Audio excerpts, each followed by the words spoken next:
pick up not only the sea lice, but the diseases. So it's an international effort that's only getting started. It's going to continue. And we have our fearless leader, Dr. Alexandra Morton. She's going to say some words now.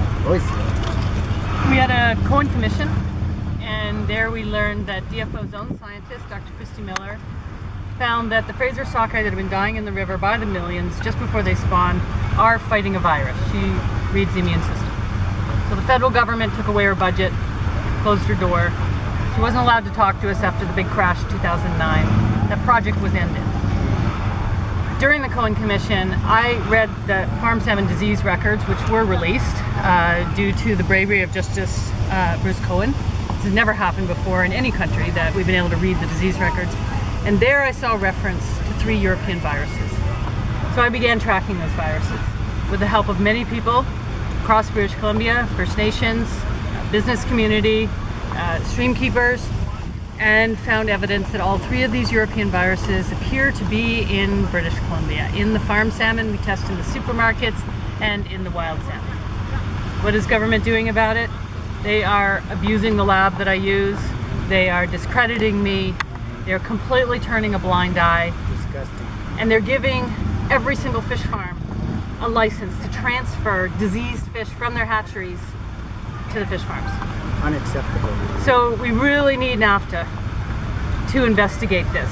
Yes. We can have aquaculture. That's not the problem.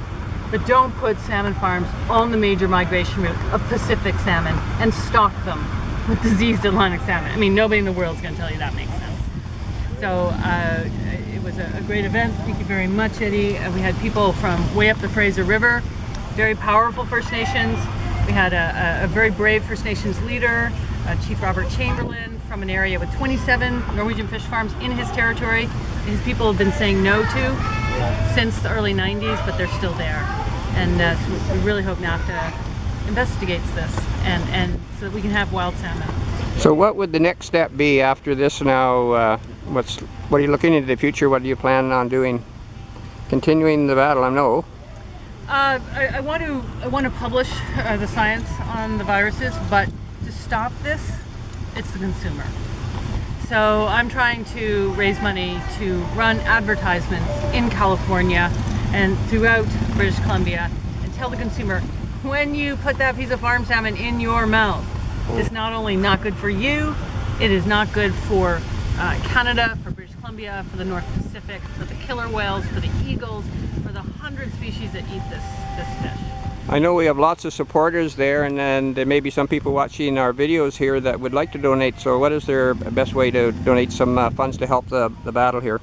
Go to my website, alexandramorton.ca, and when you donate, if you want specifically to go to the boycott that Eddie's doing, signal that when you do your donation. Otherwise, it will go to the general fund to educate the public, to run some really powerful advertisements that I've developed with a very wonderful ad firm in Vancouver. And let's get them out there and just tell the public, because they think they're eating something healthy. They think that pink fish is actually a salmon, but it's not. It's a facsimile. It's artificial. It's even colored to be pink. Well, I know a number of us thank you, and our great-grandchildren and our grandchildren are going to remember all the work that you've done, and Eddie and Jim and all the rest of the supporters. So we thank you for today, and thank you for this interview. And there's one more person to interview. Oh, sorry. This is Dr. Claudette Bethune, who can tell her story. She is a toxicologist, marine toxicologist, who was invited to Norway to work for the Norwegian government. Great. Yeah. In 2003, I went to Norway to develop analytical methods for plastics, brominated flame retardants that were being observed in their surveillance program across all their fish, including farm salmon. And I didn't think anything special about farm salmon, and I was trained to detect toxins in medicine for the US FDA. So I went there and just went, okay, I'll develop the methods. I started measuring the methods. I found a lot of toxins there, higher than the wild salmon. The wild salmon are very few in Norway, in fact non-existent pretty much today. In 2005 there was a cadmium accident. I again used analytical methods, and I examined the exposure of cadmium in the feed as well as the fish, and I came up with levels in which Russia had also found and had actually banned all of fresh Norwegian salmon. The first time in history any country had banned farmed salmon in January 2006. And I came forward with my evidence to my supervisors within the institute, the National Institute for Seafood Nutrition and Safety, NIFES in Norway. And when I came forward, they ignored my data, and so I had no place to go except the media. I went to the media with my findings, then I was fired from my job, and I was blackballed. I lost my career in Norway, and I couldn't find a job in the European Union as well. So if you come forward with evidence against farmed salmon, even in Norway, which is an open democracy, supposedly you will lose your job. So very few whistleblowers coming out about what's in farmed salmon and the accidents which are occurring in feed to fish. Yeah, well, it's probably the same with the Fisheries and Oceans in Canada here, that they've got the gag order coming from the Conservative government in a lot of cases. I've seen media in that regards, and then Christy Miller, the studies that she's been doing to be muzzled publicly, not to be able, even if your work is in a internationally peer-reviewed journal, as she has been published, to not speak about it within the country, that's muzzling, and that's also what occurs in Norway as well with farmed salmon science. Well, very good. Thanks. That's very great.